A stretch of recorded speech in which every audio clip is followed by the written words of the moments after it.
சஞ்சீவபுரி ராஜ்யத்தை கமலபத்திரன்கிற மன்னன் ஆண்டு வந்தாரு. அவருக்கு தினகரன் ஒரு மகன் இருந்தா. ஒரே மகனான அவனை கல்வி கேள்விகளில் வல்லவனாகவும் போர்க்கலைகளில் ஒப்பற்றவனாகவும் ஆக்கி ரொம்பவும் பெருமைப்பட்டு கொண்டிருந்த மன்னருடைய அவைக்கு ஒரு நாள் பக்கத்து ராஜ்யமான உஷாபுரியிலிருந்து ஒரு தூதுவன் வந்தான். அவன் மன்னர் கமலபத்திரனை வணங்கி, அரசே, எங்கள் மன்னருடைய செல்வ புதல்வி மதுலிகா திருமண பருவத்தை எய்தியுள்ளாள். அவளை உங்களுடைய குமாரனுக்கு மணம் முடிக்க வேண்டும்ங்கிறது எங்கள் மன்னருடைய அவா.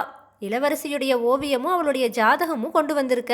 அதை பார்வையிட்டதுக்கு அப்புறமா தங்களுடைய விருப்பத்தை தெரிவித்தா நன்றியுடையவனாக இருப்பேன்னு இளவரசியுடைய ஓவியத்தையும் ஜாதகத்தையும் மன்னர்கிட்ட தந்தான்.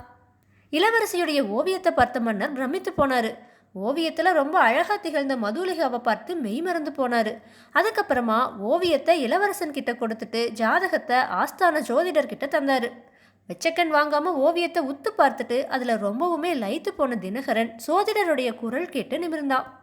மன்னிக்க வேண்டும் மகாராஜான்னு ஆரம்பித்த சோதிடர் தொடர்ந்து, இளவரசி மதுலிகாவை மனம் புரிந்தா ஒரே மாதத்துல நமது இளவரசர் பாம்பு தீண்டி இறந்து போவார்னதும் அவையில இருந்த எல்லோரும் திடுக்கிட்டாங்க. எல்லோரையும் விட இளவரசன் ரொம்பவுமே அதிர்ச்சி அடைஞ்சா. அதுக்கப்புறமா சமாளிச்சுட்டு, தந்தையே, மனிதனா பிறந்த அனைவரும் ஒரு நாள் இறக்கணும். ஜாதகத்தை காரணம் காட்டி மதுலிகாவை மணக்க மறுப்பது எனக்கு சரியாக தோன்றவில்லைன்னு சொன்னான். மதுலிகாவுடைய அழகுங்கிற போதையில மூழ்கி போனதால இளவரசனுடைய சிந்திக்கும் திறன் மறைந்து விட்டதுன்னு அரசர் நினைச்சாரு. ஆனா அவனுடைய விருப்பத்துக்கு எதிராக தனது அபிப்பிராயத்தை வெளியிட தயங்கினாரு. அவருடைய தர்ம சங்கடத்தை உணர்ந்து கொண்ட தூதுவன், அரசே, தாங்கள் நன்கு யோசனை செய்து தங்களுடைய முடிவை பிறகு தெரிவியுங்கள், நான் வருகிறேன்னு சொல்லி அகன்றான். சில நாட்கள் கழிஞ்சுது. அரசரால எந்த தீர்மானத்துக்கும் வர முடியல. ஒரு நாள் தினகரன் தன் வீரர்களோட காட்டுக்கு வேட்டையாட போனான். நண்பகல் நேரம் ஒரு மரத்துக்கடியில தினகரன் ஓய்வெடுக்க அவனுடைய வீரர்கள் சற்று தள்ளி அமர்ந்திருந்தாங்க. அப்ப எதிர்பாராத விதமா தினகரனுக்கு பின்புறமா வந்த ஒரு மலைப்பாம்பு அவனை சுத்திருச்சு. மலைப்பாம்பு அவனுடைய உடலை சுற்றி கொண்டு அழித்த முயற்சி செய்ய தினகரன் அதை எதிர்த்து திமிர 2 பேரும் மண்ணுல புரண்டு உருண்டாங்க. அவன் கூட வந்த வீரர்கள் என்ன செய்யறதுனே தெரியாம பிரம்ம பிடிச்சு நின்னாங்க. ஈட்டியை எரியவோ கத்தியால தாக்கவோ முயன்றா அது தவறி போய் பாம்புக்கு பதிலா இளவரசன் மீது பட்டுட்டா என்ன செய்யறதுன்னு எல்லோருமே தயங்கினாங்க. அந்த சமயம் எங்கிருந்தோ சரமாரியா பாய்ந்து வந்த அம்புகள் மலைப்பாம்பை தாக்க அது இளவரசனை விட்டுட்டு மண்ணுல புரண்டு விழுந்து இறந்துச்சு. எல்லோரும் அம்புகள் வந்த திசையை நோக்க அங்க ஒரு ரதத்திலிருந்து அழகு தேவதையா காட்சி அளித்த ஒரு பெண் வில் அம்போட இறங்கி வந்தா. அவ வேற யாரும் இல்ல, ஓவியத்துல பார்த்த மதுலிகாவே தான். அதுக்குள்ள இளவரசனை அணுகிய அந்த அழகி, நான் உஷாபுரியுடைய இளவரசி மதுலிகா. காட்டை சுத்தி பார்க்க தோழிகளோட வந்த இடத்துல உங்களை மலைப்பாம்பு கிட்ட இருந்து காப்பாத்துற பாக்கியம் எனக்கு கிடைச்சிது. நீங்க யாருன்னு நான் தெரிஞ்சுக்கலாமான்னு தன்னுடைய தேனினும் இனிய குரல்ல கேட்டா. நான் தான் சஞ்சீவபுரியுடைய இளவரசன் தினகரன். என்னை மலைப்பாம்பு கிட்ட இருந்து தகுந்த நேரத்துல காப்பாத்தின உனக்கு என்னுடைய நன்றின்னு தினகரன் பதில் கொடுக்கவும், இளவரசனை பார்த்ததால மதுலிகா நாணம் அடைஞ்சு தன்னுடைய தோழிகளோட உடனே கிளம்பி போயிட்டா. ஆனா இந்த விஷயத்தை தெரிஞ்சுக்கிட்ட மன்னர் மகிழ்ச்சி அடையிறதுக்கு பதிலா மதுலிகாவோட திருமணம் நடக்கிறதுக்கு முன்னாடியே தினகரனுக்கு பாம்புனால ஆபத்து உண்டானா திருமணத்துக்கு அப்புறமும் நிச்சயமா பாம்புனால தீங்கு உண்டாகும்னு நினைச்சு கவலை கொண்டாரு. ஒரு வாரம் கழிச்சு ஒரு நாள் தினகரன் அரண்மனை விதூஷகன் கூட நந்தவனத்துல உரையாடிட்டு நடந்து போகும்போது பாதைக்கு குறுக்கே போன ஒரு பாம்பை தெரியாம மிதிச்சுட்டா. உடனே மிதிப்பட்ட அந்த பாம்பு சீறிக்கொண்டே தினகரனை தீண்டுச்சு. தினகரன் அந்த பாம்பை கொன்னுட்டா. ஆனா உடல்ல விஷம் பரவி மயக்கமாகி கீழே விழுந்தா. விதூஷகன் அலறி துடித்து மருத்துவரை உடனே அழைத்து வர அவரும் மூலிகை சாறு ஒன்ற பாம்பு தீண்டிய இடத்துல தடவி இளவரசனை குணமாக்குனாரு. இது நடந்த சில நாட்களுக்கு அப்புறமா ஒரு இரவு நேரத்துல தினகரன் உறங்க போகிறதுக்கு முன்னாடி ஒரு தாதி பெண் பருக பால் கொண்டு வந்தா.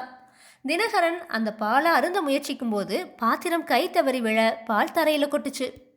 அந்த பக்கமா வந்த அரண்மனை பூனை அதை நக்கி குடிக்க அது உடனே இறந்து விழுந்துச்சு. அதை தொடர்ந்து அரண்மனையில பெரிய கலவரம் ஏற்பட்டுச்சு. பால்ல விஷம் இருந்தது கண்டுபிடிக்கப்பட்டதால இளவரசனுக்கு பால் கொண்டு வந்த தாதி பெண்ணை அடித்து உதைத்ததுல அவ பகைவர் நாட்டு பெண்ணுனும் பகைவர்களுடைய தூண்டுதலால இளவரசனை கொல்ல திட்டமிட்டு அரண்மனையில தாதி பெண்ணா பணிக்கு சேர்ந்திருக்கிறாள்ங்கிறதும் தெரிய வந்துச்சு. உடனே அவ சிறையில அடைக்கப்பட்டா. இந்த நிகழ்ச்சிக்கு அப்புறமா ஒரு நாள் உஷாபுரியுடைய தூதுவன் இளவரசியுடைய திருமண விஷயத்துல மன்னர் கமலபத்திரர் என்ன முடிவு எடுத்துள்ளாருங்கிறத தெரிஞ்சுக்கிறதுக்காக வந்திருந்தான். தூதுவன் திருமண பேச்சை எடுத்ததுமே மன்னர் அவன்கிட்ட, தினகரன் மதுலிகா திருமணத்தை பத்தி இன்னொரு முறை என்னுடைய காது பட சொல்லாத. அன்னைக்கு ஒரு நாள் மதுலிகாவை என்னுடைய மகனுக்கு திருமணம் செய்ய நீ முன்மொழிந்ததிலிருந்து இத்தோட 3 முறை பாம்புனால என்னுடைய மகன் மரணத்தை தழுவ இருந்தான். இதுக்கப்புறமும் உங்களுடைய மதுலிகாவை திருமணம் புரிந்தா என் மகன் உயிருக்கு நிச்சயமா ஆபத்து வரும், அதனால இந்த திருமணம் நடக்காதுன்னு காரசாரமா சொன்னவர் சோதிடரை பார்த்தாரு. சோதிடரும் உடனே, ஆமாம் பிரபு, திருமணத்துக்கு முன்னாடியே 3 கண்டங்கள் இளவரசருக்கு ஏற்பட்டுருச்சு. திருமணம் நடந்தா அவர் பாம்பு தீண்டி இறப்பாருங்கிறதுல சந்தேகமே இல்லை, ஏன்னா அவளுடைய ஜாதகம் அப்படிப்பட்டதுன்னு சொன்னாரு. தூதுவன் பரிதாபமா இளவரசன் தினகரன் பக்கம் திரும்பினான். இளவரசன் என்ன பதில் கூறப் போகிறான்னு ஆவலோட தூதுவன் மட்டும் இல்லாம அவையில் இருந்த எல்லோருமே இளவரசனையே பார்த்தாங்க. தினகரன் அதுக்கப்புறமா கம்பீரமா எழுந்து நின்று, நான் மதுலிகாவை கட்டாயமா திருமணம் செய்து கொள்ள போகிறேன்னு உறுதியான குரல்ல சொன்னான். வேதாளம் இந்த கதையை விக்ரமாதித்தன் கிட்ட சொல்லி, மன்னனே, அரண்மனை சோதிடர் மதுலிகாவோட திருமணம் நடந்தா தினகரன் பாம்பு தீண்டி இறப்பான்னு சொன்னாரு. அவர் சொன்னதை நிரூபிப்பது மாதிரியே திருமணமாகிறதுக்கு முன்னாடியே 3 முறை பாம்புனால இளவரசனுடைய உயிருக்கே அபாயம் நிகழ இருந்துச்சு. அப்படி இருந்தும் தினகரன் சோதிடரை நம்பாம மதுலிகாவை மனம் புரிய விரும்பினான். இதிலிருந்தே மதுலிகாவுடைய அழகுல மயங்கியதால தினகரனுடைய அறிவு மழுங்கி விட்டதுங்கிறது தெரியலையா? மோகம் அவனுடைய கண்களை மூடி விட்டதுங்கிறது தெரியலையா? என்னுடைய இந்த கேள்விகளுக்கு சரியான விடைகள் தெரிந்திருந்தும் நீ கூறாவிட்டால் உன்னுடைய தலை சுக்கு நூறாக வெடித்து விடும்னு சொல்லுச்சு. இதை கேட்ட விக்ரமாதித்தன் வேதாளத்துக்கிட்ட, முதலா மதுலிகாவுடைய ஓவியத்தை பார்த்ததும் தினகரன் அவளால் கவரப்பட்டான்ங்கிறது உண்மை. காட்டுல அவளை நேரில் பார்த்ததும் தினகரன் அவள் மீது அன்பு செலுத்த தொடங்கியதும் உண்மைதான். அரச குலத்தில் பிறந்தவர்களுக்கு வெற்றி, வீரமரணம் இந்த 2க்குமே சம வாய்ப்புகள் இருப்பதால அவனுக்கு மரணத்தை பற்றின பயம் இல்லை. அதனால முதல்ல அரண்மனை சோதிடர் மதுலிகாவுடைய ஜாதகப்படி அவளை மணந்தா 1 மாதத்துக்குள்ள அவன் பாம்பு கடித்து இறப்பான்னு சொன்னதை கேட்டு புண்படும்படியா பேச விருப்பம் இல்லாததாலும் சோதிடரோட தர்க்கம் செய்ய விரும்பாததாலும் தன்னுடைய கருத்தை வலியுறுத்தவில்லை. திருமணத்துக்கு முன்னாடியே பாம்பு மூலமா 3 முறை ஆபத்து வந்ததும் இது எதிரிகளுடைய சதின்னு தான் நினைச்சான். ஏன்னா அவன் ஒரு சிறந்த பகுத்தறிவாளனும் கூட. ஆனா அவையில எல்லோர் முன்னிலையிலும் திருமணத்துக்கு அப்புறமா மதுலிகாவுடைய ஜாதகப்படி தனக்கு இறப்பு நேரும்னு ஜோதிடர் சொன்னதும், அதுக்கு முன்னாடி நடந்த விபத்துகளுக்கும் அவளுடைய ஜாதகத்தையே காரணம் காட்டியதும் அவனுக்கு ஜோதிடத்தில் இருந்த நம்பிக்கையை குறைச்சிது. தன்னுடைய உயிரையே காப்பாற்றின பெண்ணுடைய ஜாதகத்தின் மூலமா தனக்கு எப்படி மரணம் நிகழும்னு நினைச்சு இளவரசன் எடுத்த முடிவில் எந்த மோகமோ ஈர்ப்போ கிடையாதுன்னு சொன்னான். விக்ரமாதித்தனோட இந்த சரியான பதிலால அவனுடைய மௌனம் கலைஞ்சுது. அவன் சுமந்து வந்த வேதாளம் உயர கிளம்பி போய் மறுபடியும் முருங்கை மரத்தில் ஏறிடுச்சு.